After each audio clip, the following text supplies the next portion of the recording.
মধ্যপ্রাচ্যের আকাশে আবারও আগুনের রেখা, বিস্ফোরণের শব্দে কেঁপে উঠছে তেহরান, আর ওয়াশিংটনে বাজছে সতর্ক ঘণ্টা। যুদ্ধের চতুর্থ দিনেই সামনে এসেছে এক উদ্বেগজনক বার্তা। আর মাত্র 10 দিন এভাবে হামলা চললে যুক্তরাষ্ট্রের গুরুত্বপূর্ণ ক্ষেপণাস্ত্র ভাণ্ডার বিপজ্জনকভাবে কমে যেতে পারে।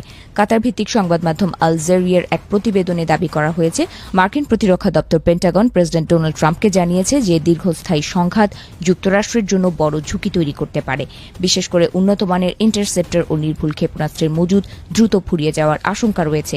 একই সঙ্গে নতুন করে এসব অস্ত্র উৎপাদন ও সরবরাহ করতে যে বিপুল অর্থ প্রয়োজন হবে, সেটিও বড় চাপ হয়ে দাঁড়াবে।